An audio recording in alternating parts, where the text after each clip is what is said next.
Amigos, ¿cómo están? Aquí estamos en Fútbol de Cuates, otra edición. Aquí el día de hoy nos acompaña un invitado internacional, ¿no? Es a Nelson Hernández, para hablar un poco de fútbol. ¿Cómo te va, Nelson? ¿Qué tal? Qué gusto saludarlos a ambos. Es un gusto estar aquí con ustedes y hablar de lo que más nos gusta.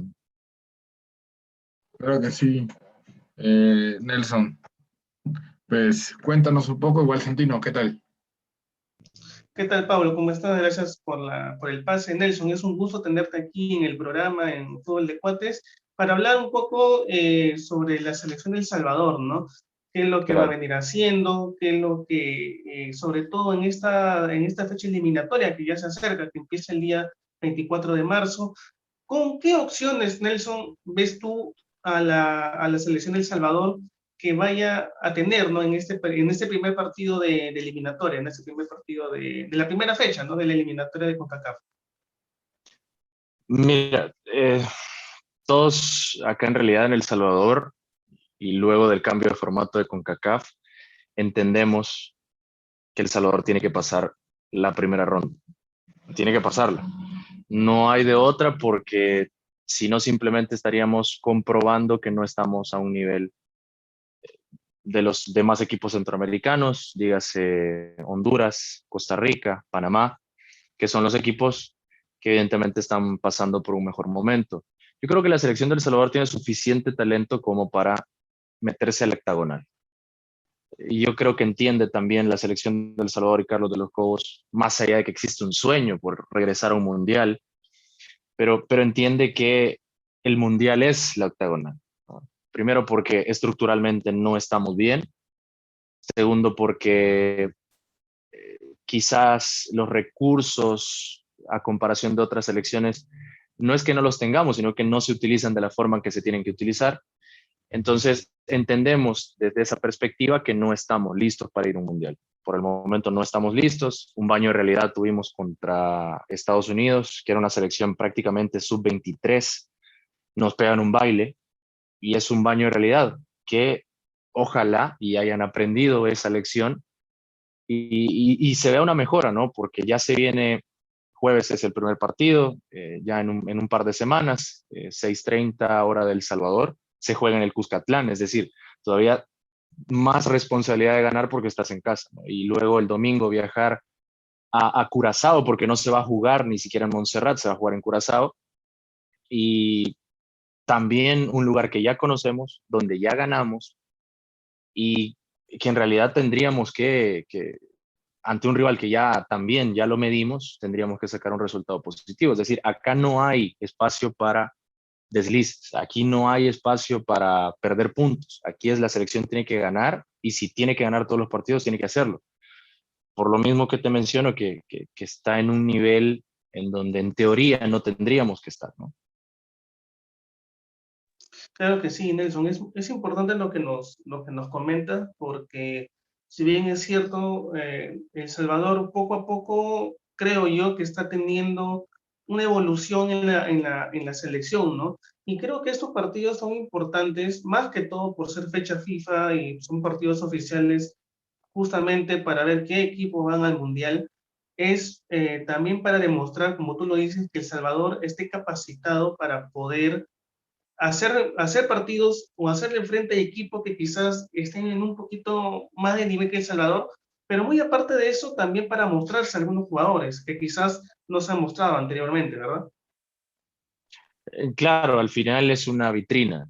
Un juego internacional siempre es una vitrina. Lo que pasa es que también hay que ir un poco más allá del asunto futbolístico, es la parte mental del futbolista salvadoreño. La parte mental del futbolista salvadoreño siempre ha sido su talón de Aquiles y eso es lo que no le ha permitido, por ejemplo, emigrar uno y cuando sale a jugar el fútbol internacional vuelve rápidamente o no tiene oportunidades. Y es por lo mismo, ¿no? De la parte mental. Yo creo que por ahí también habría que cambiar muchísimo y por eso vuelvo y repito, es parte de la mala estructura que hay en el fútbol salvadoreño. Y yo creo que también hemos ganado algo importante porque más allá de la selección mayor se viene también el preolímpico de CONCACAF, que ya arranca el jueves El viernes juega la selección del Salvador y yo creo que se tomó muy a bien llevar a Hugo Pérez como entrenador. Es una mentalidad totalmente diferente. Scout en Estados Unidos, estaba trabajando con la Federación Mexicana en las bases de la Federación Mexicana.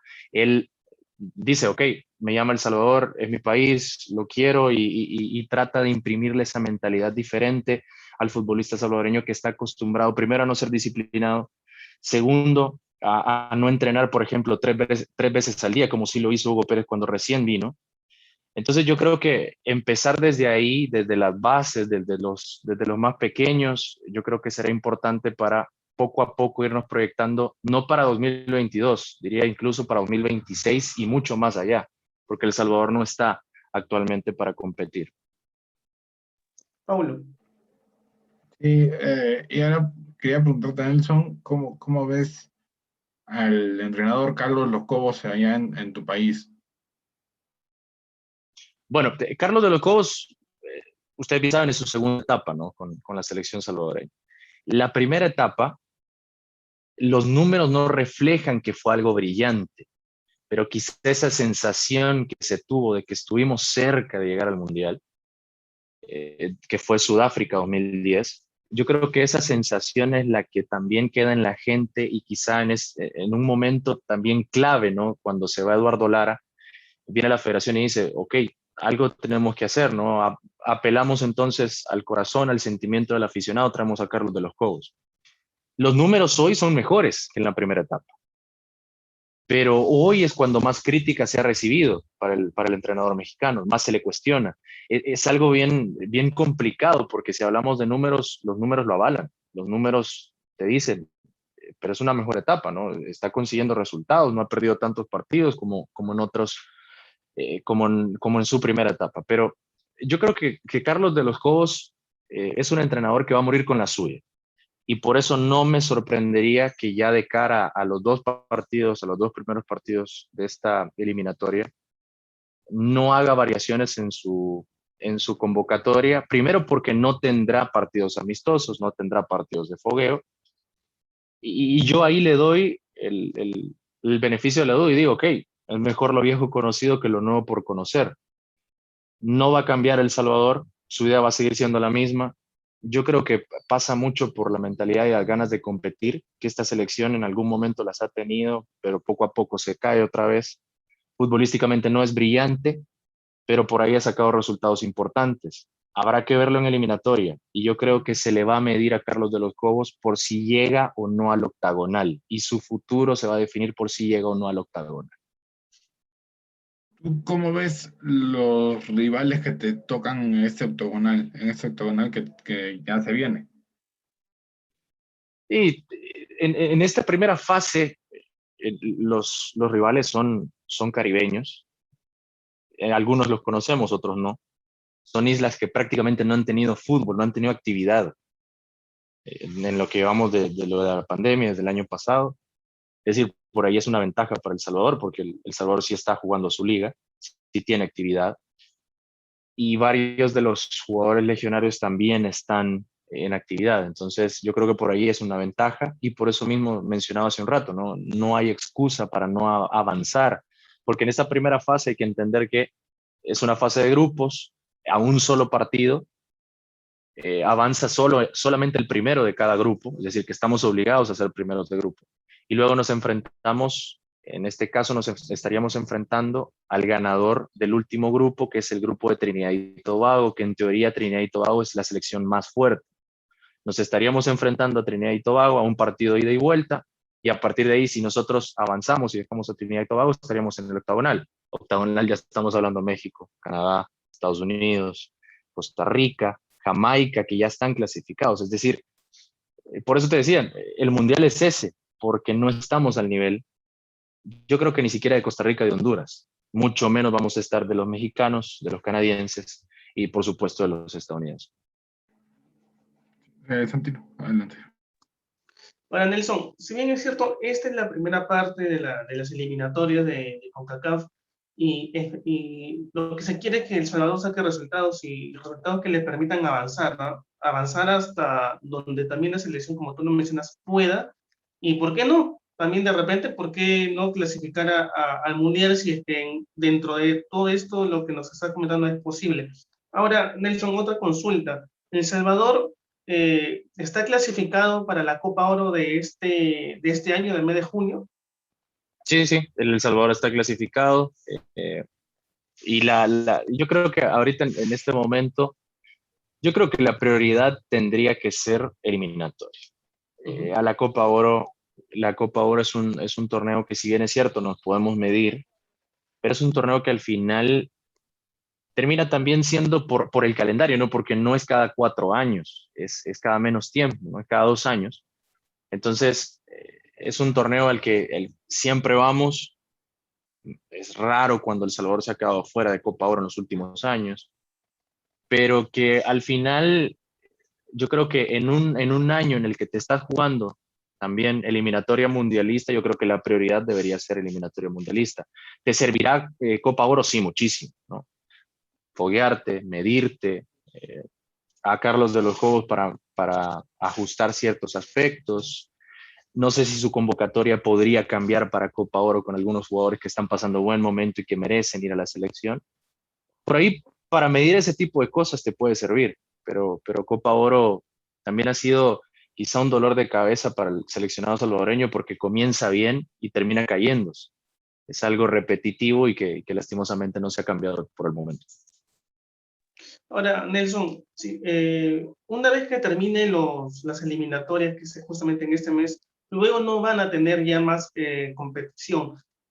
¿Sabes o tienes se ha hablado allá en El Salvador si es que el equipo en la selección va a tener partidos amistosos o podría tener partidos amistosos luego que acabe esta primera ronda de eliminatorias y hasta que llegue la Copa Oro, o no se ha hablado todavía del tema? No se maneja ahorita el tema. Incluso se hablaba que a finales de febrero se estaría jugando un partido amistoso fuera de fecha FIFA, no se hizo. En este momento no está calendarizado ningún partido amistoso. Previo a Copa Oro yo creería que tendría que haber, y habría que ver qué dice la federación, porque en este tema ha sido muy, muy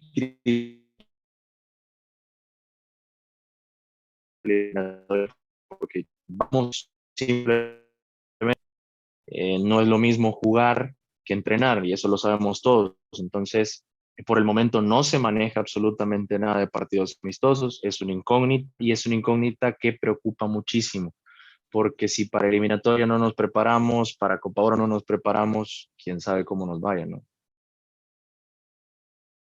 Claro que sí, es un tema muy, muy difícil, ¿no? Y sobre todo saber que hasta el momento, después de estas eliminatorias, no van o hasta el momento no se ha visto si va a haber partidos amistosos o no.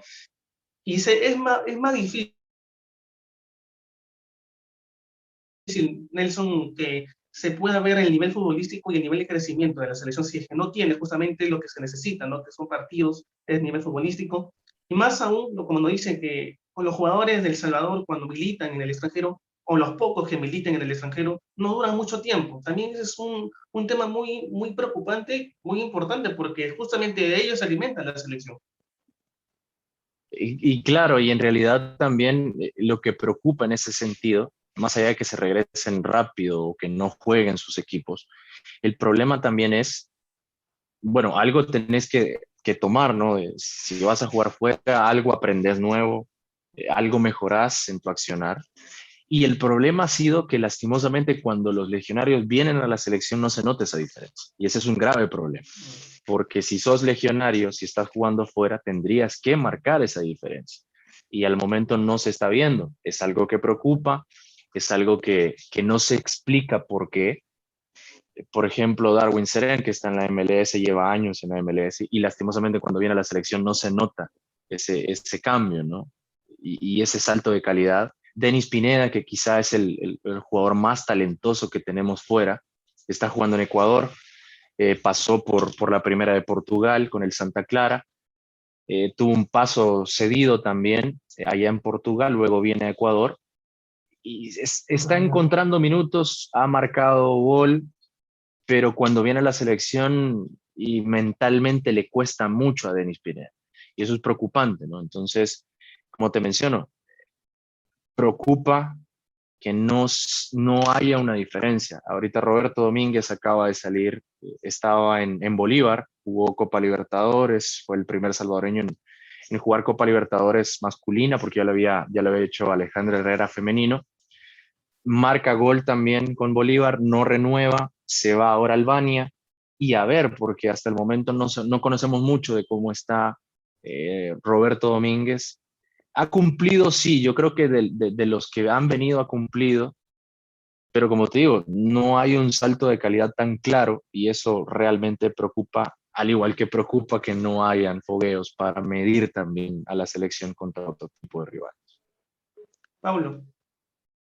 Sí, Santino, ahora justamente no preguntarte qué es lo que tú en lo personal que cambiarías de esta estructura que está llevando actualmente la selección, ¿no? De repente, como tú dices, poner más partidos, más preparación, para no llegar así sin preparación. Mira, yo creo que acá hay que ir un poco más allá de la parte futbolística en sí, ¿no? Yo creo que estructura, primero se deberían cambiar estatutos, hay que cambiar estatutos, muchos estatutos de la federación que beneficien al final al fútbol en sí. Yo creo que hay que incluir a gente de fútbol también en la toma de decisiones. Hay que cambiar canchas y yo creo que ese es uno de los aspectos más, pero más fundamentales que está afectando al fútbol salvadoreño. No hay hoy por hoy una cancha que digas, este es de primer nivel. Lastimosamente, donde juega las selecciones en el Estadio Cuscatlán, me imagino que lo conocen muy bien el Cuscatlán, pero es una cancha que a veces puede estar bien, a veces puede estar mal. No es una cancha de la élite futbolística y eso preocupa. No hay un campo de juego en la Federación Salvadoreña de Fútbol que le sirva al seleccionado, al seleccionador, medir bien a sus jugadores porque tampoco están bien las canchas de la federación. Es decir, no hay un terreno de juego digno para un equipo nacional, digno para un equipo de primer nivel. Y yo creo que por ahí también tenemos que ir cambiando, ¿no? Nuestra liga también no, lastimosamente no es profesional del todo. Primera división se dice, pero en realidad deja mucho que desear la estructura de los estadios, las canchas, como ya lo mencionaba. Hay muchos problemas económicos, muchos problemas financieros, no se sabe cómo vender al fútbol. Y yo creo que por ahí va todo, ¿no? Crear una estructura para que el fútbol sea una industria, como si es en México. México tiene una industria del fútbol. En México se paga muy bien y los jugadores sudamericanos prefieren ir a México porque ahí pagan mejor que en Argentina, quizá a veces hasta en Brasil, ¿no? Que Brasil también maneja mucho dinero, pero a veces se paga mucho más en México que en Brasil, ¿no? Entonces yo creo que hay que empezar por eso, vender al fútbol como una industria, porque mientras no se venda como una industria, difícilmente vas a mejorar otros aspectos. Correcto. Santino, adelante. Gracias, Pablo. Justamente, Nelson, la siguiente pregunta iba por ahí, ¿no? ¿Cómo está el torneo allá en El Salvador? Cuéntanos un poquito cómo está yendo, cómo se han dado, ¿no? Los protocolos de sanidad para justamente quizás hacer algunas burbujas para que los jugadores de los equipos no puedan, o en lo posible, no se contagien con la pandemia, ¿no? De la COVID-19 que está afectando a nivel mundial. ¿Cómo está el torneo de El Salvador? Bueno, el torneo ahorita está terminando ya, entre hoy y mañana se termina la primera fase del campeonato, era una fase regional, jugaba zona occidental, zona central y zona oriental. Ya se pasa a la segunda fase. Acá todos los equipos avanzan, lo único para lo que servía, mejor dicho, esta primera fase era para colocarlo ya en una hexagonal, en dos hexagonales, en la próxima fase. Acá ya sí empezamos la eliminación. Vamos a cuartos de final después de esa segunda fase, la semifinal y la final. En cuanto a los protocolos, protocolos existen, están aprobados por el Ministerio de Salud, están aprobados por el INDES, que es el Instituto Nacional de los Deportes, que es es uno el ente rector, no se podría decir, del deporte nacional. Y mira, a cabalidad, cumplidos, no están, no se han cumplido a cabalidad. Primero, no se ha diseñado, por ejemplo, una burbuja, ¿no? Primero porque financieramente los equipos no están. Segundo, no se hacen pruebas constantemente. Es otro problema porque no puedes minimizar el riesgo de contagio si no haces pruebas. La última prueba que se hizo fue el año pasado, cuando iba a iniciar el torneo anterior. Es decir, ya estamos prácticamente arribando a 6 meses O desde sea, la última prueba que se hizo. la última prueba es del año pasado, pero el torneo corresponde al del 2019. No al del 2019, porque acá son torneos cortos, ¿no? Hay Ah, ya. apertura y hay clausura. Entonces, corresponde al torneo Apertura 2020, que Ya. se jugó a partir de octubre, septiembre, más o menos, no recuerdo exactamente la fecha. Pongamos que septiembre, octubre inició, y desde esa fecha en la que inicia no se ha vuelto a hacer una prueba. Es decir, no hemos minimizado el riesgo de contagio en los jugadores, y se ha permitido desde el torneo anterior el ingreso de aficionados, y tampoco se ha respetado el distanciamiento social. Si ustedes ven imágenes de cuartos de final, semifinales y la final, poco se cumplió ese distanciamiento, poco se cumplió que se ha establecido un 30% para cada uno de los estadios, poco se ha cumplido.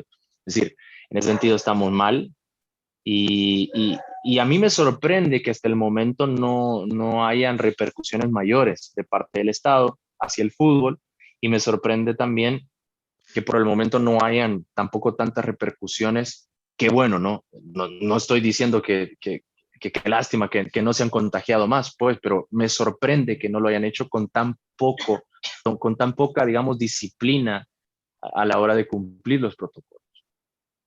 No, y es algo muy delicado, ¿no? Porque todos estamos viviendo una pandemia y en la mayoría de países los partidos son a puerta cerrada, sin público. Al menos en algunos tienes un 20 o 30% del público que está yendo, ¿no? Pero el que ya no se vayan a cumplir o las disposiciones que ha dado el gobierno y que justamente no se haga caso a lo que ha dicho el gobierno es preocupante, ¿no? Y sobre todo lo que nos comentas, que no hay muchas pruebas, que no hay una burbuja sanitaria para los equipos.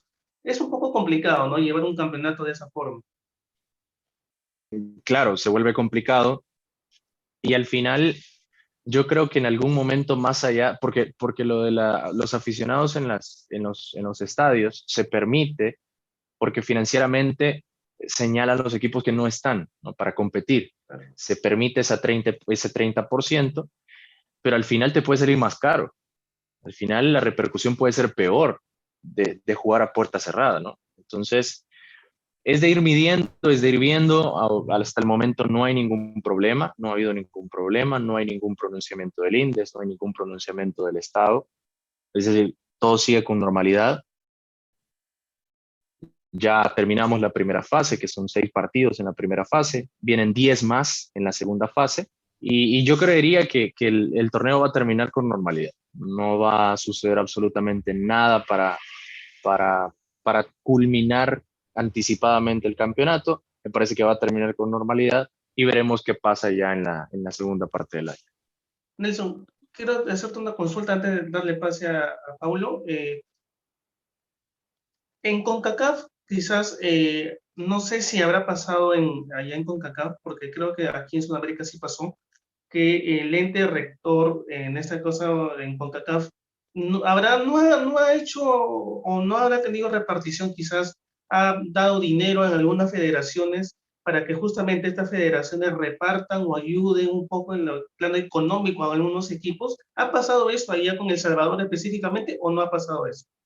Sí, se ha pasado en la liga. Hace poco, hace un par de semanas, se entregó la segunda parte, pero esto no viene de CONCACAF, viene de FIFA, que es para la reactivación, ¿no?, del fútbol en la pandemia de COVID-19. Es decir, que FIFA directamente envía para la Federación Salvadoreña de Fútbol, se envió el dinero. En el inicio del torneo anterior se entregó la primera mitad que le correspondía a cada uno de los equipos, y hace un par de semanas se entregó la segunda mitad para cada uno de los equipos. Han recibido esa ayuda, la ayuda va para equipo masculino, el equipo mayor, para ayudar también a las reservas, en este caso son equipos sub-20, se le llama acá las reservas, y está compitiendo también el fútbol femenino, también iba dinero para el fútbol femenino, es decir, los 3 campeonatos ahorita están compitiendo, se están llevando con normalidad, solo quedó pendiente el campeonato sub-17 que no se llevó a cabo por esta cuestión de la pandemia, pero sí se ha recibido dinero.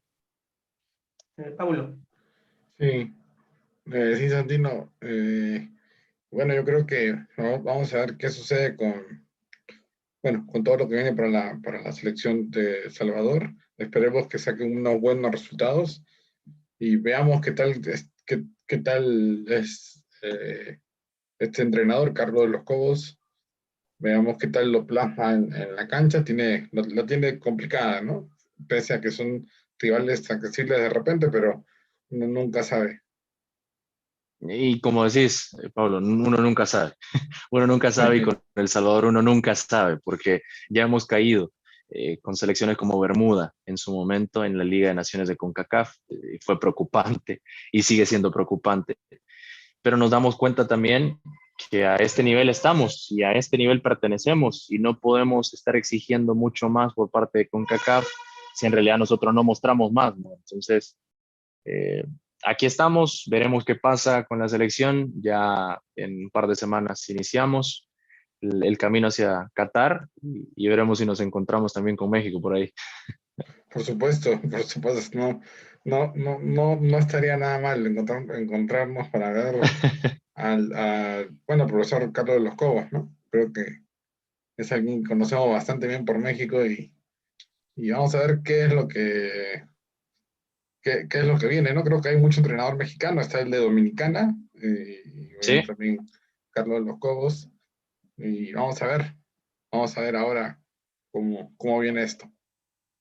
y por cierto, el Potro Gutiérrez hace poco Exacto, tomó las riendas de Real España en Honduras también. sí, No es selección, es equipo, pero igual, ¿no? Mucho mexicano, mucha influencia mexicana acá también en El Salvador. Está Bruno Martínez, un entrenador muy joven en el Once Deportivo de la primera división de acá del país. Y está haciendo las cosas muy bien, por cierto. Muy joven, con mucha capacidad y es uno de los mejores equipos que tiene el torneo de El Salvador hoy por hoy. Es decir, la influencia mexicana a nivel regional es bastante amplia y por supuesto lo del Gullit Peña, ¿no? Que ustedes saben el que Gullit, está jugando bueno, con... el Gullit ya es trotamundos Ya en todo. Si no, acá y no el lo Gullit quieren, lo quieren por allá. está tratando de volver a sentirse futbolista. No le ha ido muy bien en el No le ha arranque ido del nada torneo, soy bien, bien nada sincero. bien le ha ido No le ha Gullit. ido bien. De las Chivas a desaparecerse, Sí, desapareció. prácticamente, ¿no? A volver a sentirse futbolista ahora. Sí, sí, igual en El Salvador yo tengo mucho recuerdo del Santa Tecla, Ah, el Santa Tecla, claro. cuando estaba el profesor Corti en Santa Sí, Tecla. Ernesto Corte, Sí, campeón. él era uno de los panelistas acá en el programa antes, cuando recién Ah, de comenzamos verdad. todo. Sí, Qué el profesor bueno, Corti. qué bueno saber eso. El profe Corte es una gran persona y ojalá que lo inviten otra vez y podamos conversar con él también, porque sí es una gran persona, un gran Sí, entrenador. Hace es poco estuvo crack. con Águila, llevó a la final a Águila en el torneo anterior, no pudo ganarla, pero prácticamente llega iniciado el torneo y lo lleva a la final, ¿no? Es Sí, impresionante el trabajo. es que él no sé qué magia tiene, pero te juro que hasta cuando habla de fútbol Trabajo. te sientas a escucharlo nada más porque sabe bastante. No, es impresionante lo del profe Corte, sin duda alguna. Sí, pero bueno, pues Nelson, te agradecemos y esperemos que todo indique que El Salvador vaya mejor, sin duda. Y ojalá que así sea. Gracias a ustedes por la invitación, gracias por abrirme las puertas y con gusto, cuando ustedes quieran, estamos a la orden siempre. Continúa, adelante. No, gracias Nelson por estar aquí, por brindarnos un poco de tu tiempo. Antes ya para cortar la entrevista, que te quería preguntar, si en caso en algún momento, en alguna oportunidad se llega a dar, a ti, ¿Contra quién equipo te gustaría que El Salvador se enfrente de aquí de Sudamérica? Ya nos enfrentamos a Perú, le ganamos a Perú. Muy buena selección Perú. De verdad, con el Tigre Gareca es una muy buena selección. Pero yo creo que a mí me gustaría enfrentar a Ecuador. Ecuador está pasando un gran momento y es una selección sensación hoy por hoy en Conmebol desde que llega Alfaro. Me parece que sería, yo creo que sería una goleada, pero me parece que sería muy bonito enfrentar a Ecuador, una gran selección de Ecuador. Claro que sí. Sí, Ecuador ha mejorado mucho. Hay muchos equipos, ¿no? Que han mejorado bastante y se ven en las eliminatorias. Sin duda alguna, las eliminatorias es un plato fuerte aquí en Sudamérica que nadie tiene nada asegurado, ¿no? Y Claro. mira, incluso hablamos de los equipos como Brasil, Argentina, Uruguay, que tampoco la tienen tan seguro porque todo está muy apretado y más aún por este tema de la pandemia que todo está casi igualado. Entonces, todo está muy peleado, de verdad. No, y la verdad es que por eso dicen, ¿no? En todo el mundo dicen que estas son las eliminatorias más difíciles del mundo, las de Sudamérica, sin duda alguna. En algún momento Ecuador así inicia también procesos anteriores, se cae y termina fuera del Mundial. Argentina tambalea en algún momento, se termina metiendo de panzazo en el Mundial anterior. Es decir, es muy cambiante, los tiempos son muy cambiantes, las pausas cambian mucho la eliminatoria. Y yo la verdad deseo de todo corazón que Perú se meta otra vez al Mundial porque a mí en realidad Perú es una selección que me gusta muchísimo, pero qué lástima que ha comenzado mal. Yo creo que tiene todavía margen de mejora esta selección. ¿Te gustaría que El Salvador pueda enfrentar nuevamente a Perú? No, sin duda alguna, sin duda alguna. Sin duda alguna, Perú, motivo, es una selección de las que más me gusta ver, las que más futbolísticamente se aprecia y que volvieran a jugar sería lindísimo y ojalá que se jugara allá en Perú. Ojalá, ojalá que todo pueda hacerse, ¿no? Y más aún que ya más o menos estemos un poco mejor con ese tema de la pandemia. Nelson, de verdad, muchísimas gracias por estar aquí con nosotros, por darte ese tiempo para hablar un poco de la selección, cómo va, cómo viene y qué es lo que se espera en estas eliminatorias. No, gracias a ustedes, gracias por abrirme la oportunidad y si en algún momento se vuelven a encontrar Perú y El Salvador, ojalá también que sea aquí en El Salvador para que te vengas, Santino, acá te, te enseñamos la ciudad, te llevamos al Cuscatlán y te recibimos como te mereces. Gracias a ustedes por abrirme la oportunidad. Gracias a ti, Nelson. Un fuerte abrazo hasta El Salvador. Abrazo a ustedes. Gracias, Nelson. Y bueno, pues volvemos con más el día lunes con Fútbol de Cuates para hablar del Superclásico, América con las Chivas o Chivas América, en el ACON, en este caso en el Estadio de las Chivas. Y bueno, pues volvemos con más justamente el día lunes. Así que bueno, un abrazo, Nelson, un abrazo, Santino. Abrazo.